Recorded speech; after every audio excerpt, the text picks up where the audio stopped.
श्री स्वामी समर्थ. मित्रांनो, या 9 राशींवर स्वामींची विशेष कृपा आहे. चला तर मग जाणून घेऊया कोणत्या आहेत त्या 9 भाग्यवान राशी. सर्वात पहिली रास आहे वृषभ रास. वृषभ राशीचा धनलाभ होण्याच्या दृष्टीने काळ चांगला आहे. वृषभ राशीच्या लोकांना खूप फायदा होईल. व्यापारात चांगली प्रगती करता येईल. काही प्रश्न मार्गी लागतील. अध्यात्माकडे कल वाढेल. भेटवस्तू व विविध प्रकारचे लाभ होतील. भाग्याची साथ लाभेल. एखादी आनंदाची बातमी मिळू शकते. सामाजिक क्षेत्रात प्रतिष्ठा वाढेल. त्यानंतर आहे मिथुन रास. मिथुन राशीच्या लोकांना अपेक्षेपेक्षा जास्त प्रमाणात यश मिळेल. घरात उत्साही वातावरण राहील. जवळच्या मित्रांच्या गाठी पडतील. व्यापारात चढउतार जाणवतील. पैसे गुंतवताना काळजी घ्या. कामाच्या ठिकाणी आपली पत सांभाळावी. अडकलेले कामे मार्गी लागतील. नोकरी आणि कामाच्या बाबतीत फायदा आणि प्रगतीची संधी मिळू शकेल. सहकाऱ्यांकडून पाठिंबा आणि सहकार्य मिळेल. एखादी इच्छा पूर्ण होऊ शकेल. त्यानंतर आहे कर्क रास. एखाद्या चांगल्या बातमीमुळे मन आनंदून जाईल. जोडीदाराच्या कलाने घ्यावे लागेल. लहान सहान गोष्टीचा विपर्यास करू नका. कामानिमित्त प्रवास करावा लागेल. चित्त स्थिर ठेवावे लागेल. नवीन नोकरीच्या शोधात असलेल्या लोकांना मुलाखतीचे बोलावणे येण्याची शक्यता आहे. सुख समृद्धी वाढू शकेल. नवीन योजना आणि काम सुरू करू शकता. चातुर्य आणि हुशारीने फायदा होऊ शकतो. राजकीय आणि सामाजिक कार्यात सहभागी असलेल्या लोकांचा प्रभाव आणि आदर वाढेल.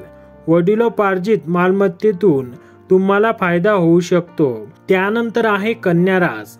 काहींना अचानक धनलाभ होईल. स्वतःकडे दुर्लक्ष करू नये. अति धाडस करू नये.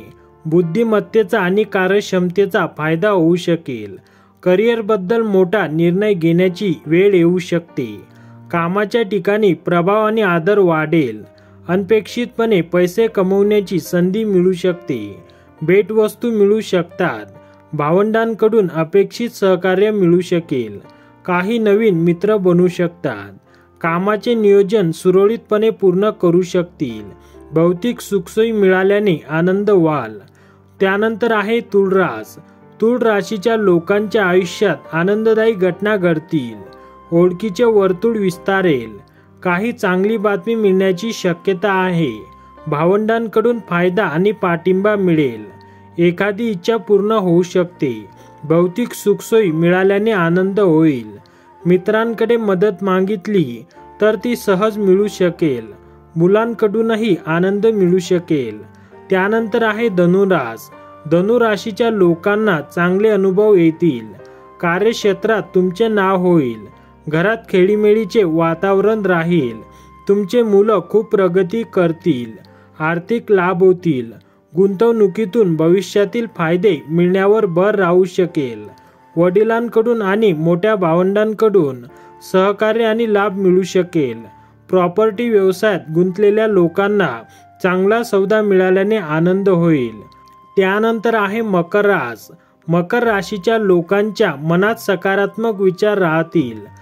समाजात मान वाढेल. सामाजिक उलाढाल वाढेल. चिकाटी सोडू नका. कामे मार्गी लागतील. शुभ आणि फलदायी काळ असेल. एखादी इच्छा पूर्ण होऊ शकते. परदेश प्रवास करण्याचा प्रयत्न करत असाल तर यश मिळू शकते. आर्थिक प्रयत्न यशस्वी होतील. नोकरीत प्रभाव आणि महत्त्व वाढेल.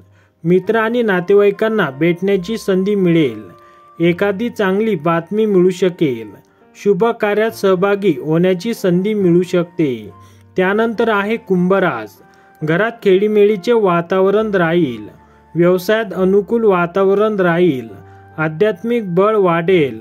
प्रलंबित काही कामे मार्गी लागतील. कार्यक्षेत्रात मोठी संधी मिळेल. आर्थिक लाभ होण्याची शक्यता आहे. बचतीची योजना बनवू शकता. कामाचा आणि मेहनतीचा फायदा मिळेल. काही महत्त्वाचे काम पूर्ण होऊ शकते. सुखसोयींमध्ये वाढ झाल्यामुळे तुम्ही आनंदी असाल. वडिलांकडून फायदा होण्याची भरपूर शक्यता आहे. आवडत्या भोजनाचा किंवा खाद्यपदार्थांचा आस्वाद घेऊ शकाल।